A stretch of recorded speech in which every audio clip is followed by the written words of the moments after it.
Hello, welcome to the end of June. I'm filming this on the 30th of June. Tomorrow is July. We will be halfway through the year. That's insane. But if you're new, or hello, I make videos at the end of each month of all the things I've consumed, books I've read, shows I've seen, music I've listened to, TV shows I've seen, etc, etc.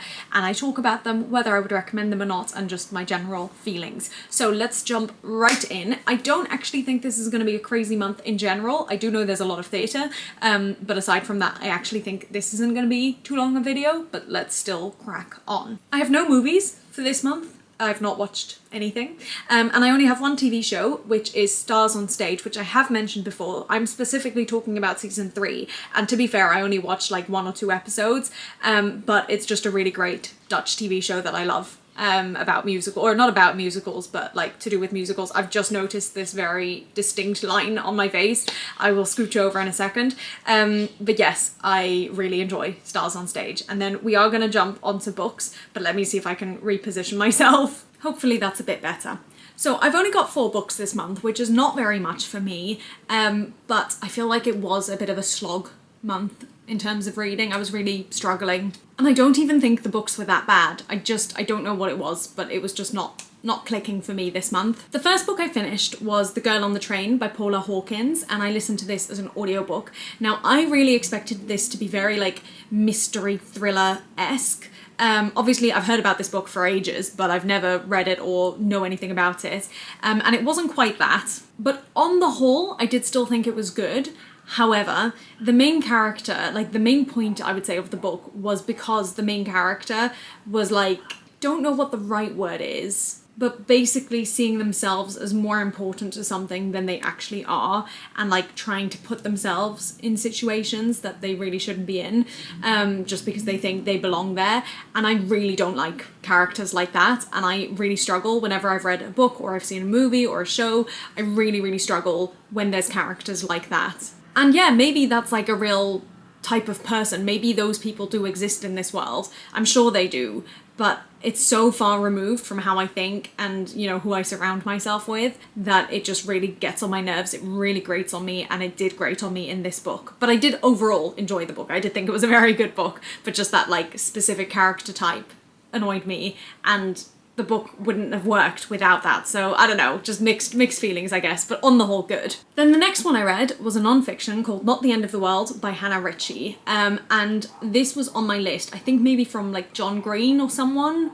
I think it was a YouTuber at least who said this is a book that sort of, maybe it was Hank Green actually, but gives you a little bit of hope about the situation of climate change. And let me tell you, reading this just before we had our second heat wave of like 3 weeks, really did something. Anyway, I think it's a really good book. I think I've mentioned before, I'm not a science person. A lot of science stuff goes over my head, but I felt like this made a lot of sense to me. The way Hannah Ritchie wrote made it make sense, but it was still informative, and it was definitely still hopeful. I do think this book was written, I want to say 2021, 2022, and I am curious to sort of read an updated version of it now, because I definitely think the world has fallen to pieces since, and I would like to hear some hope because I feel like we need it. But yeah, very, very interesting, and I would actually recommend everyone read this book because it's so important, and it does give you like, it gives you things you can act on, but it also doesn't make you feel guilty about anything, which I really appreciate. And it very clearly shows that like the problem isn't with the individual, it's with the governments, it's with the world at large, and systems, and how we need to change that. And so it tells you what needs to be done without blaming you. And I just think it's a very good book. Then these next 2 books were just, again, they weren't bad by any means, but just hard for me to engage with, I think.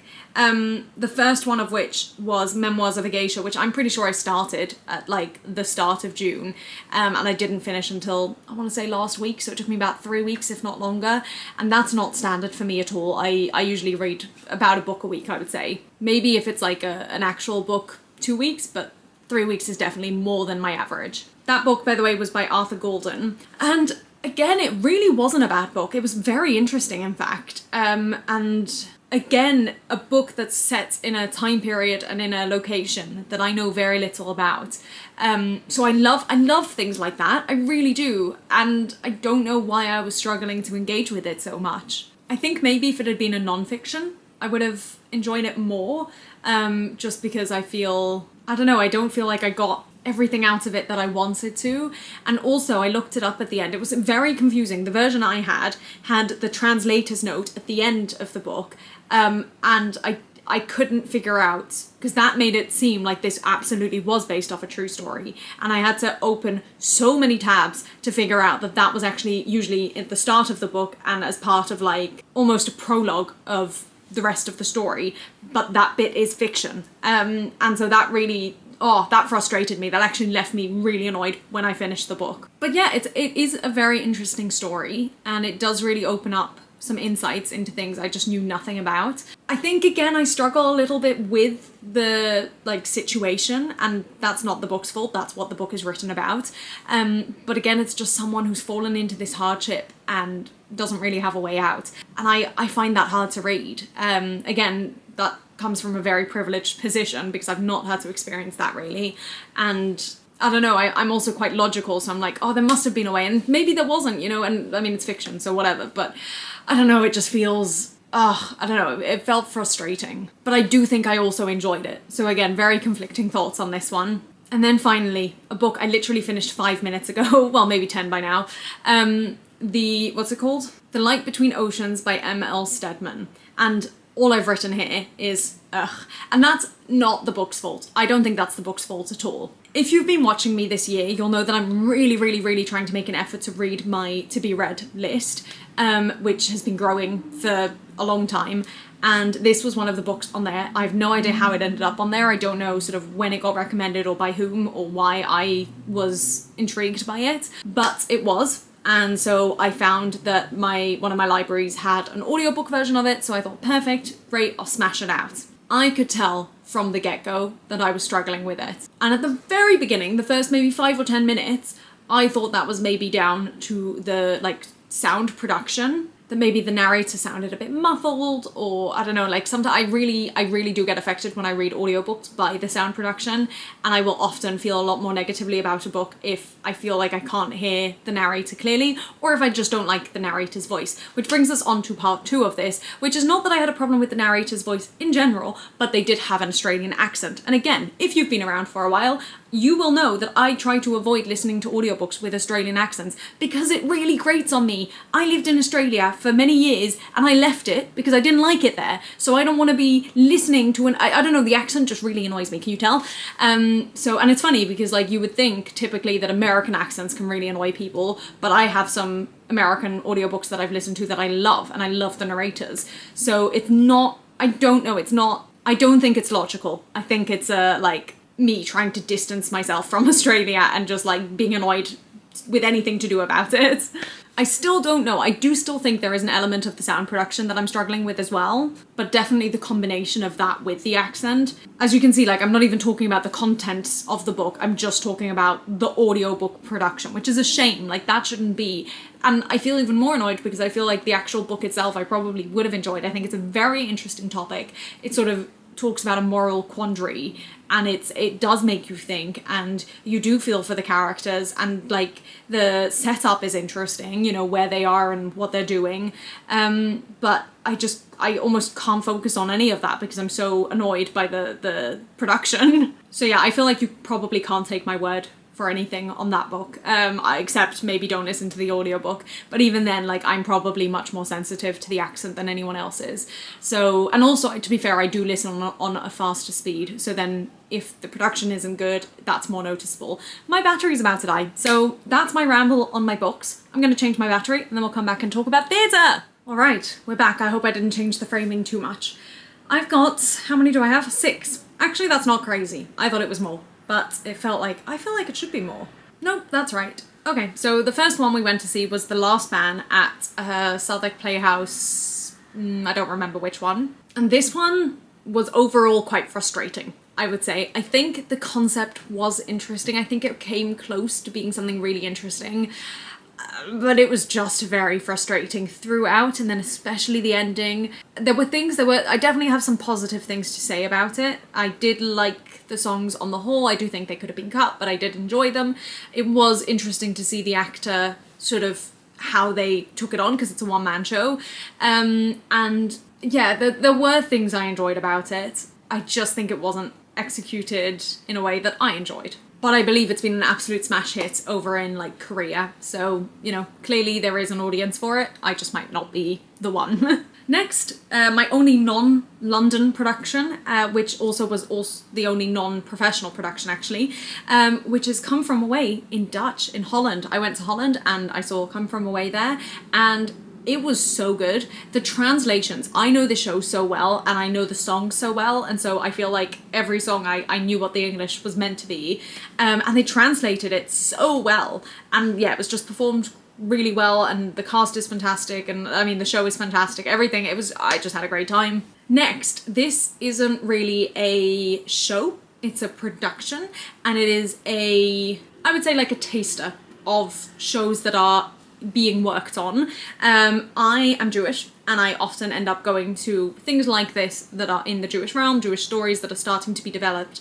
and this was one of them. It was called Joyfully Jewish Rainbows on Rye, and I didn't really know what to expect, but my aunt invited me to come along with her, so I did, and it was actually so much better than I was expecting. The writing was so good. I believe, and I could be wrong, I think it was 4 plays, and then they had 3 songs, I think, dotted in between, but the songs weren't linked to the plays. They were just, again, songs by Jewish composers that are, you know, working on fitting this into a musical somewhere. And they were good too. There was one song that I want to see if I can like get a copy of sheet music or something, because it was very, very good. And I think it would be a very good one for me to have in my rep. But no, the plays especially, I felt they were so well written. There were such recognizable characters and such recognizable stories, even though like it wasn't necessarily written for me.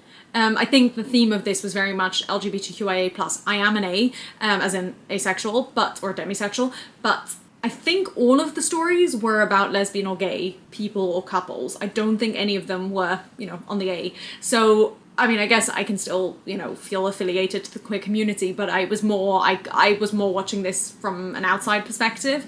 But despite that, I still felt I could relate to so much of it, and that's very good. So I'm excited to see what happens with all of those, because yeah, it's fun to see the start of something. Next, we went to see The Boy Who Harnessed the Wind, which is at the Soho Place, and it's one that I'd heard really, really good reviews about and was quite curious to see. And I did think overall it was pretty good, but I don't think it quite met the expectations that had been set for me. And again, I do think a big part of that was sound production, because I was really struggling, especially in the songs, to hear and understand what was being said, and it was kind of pivotal to the story, so that was a little bit frustrating.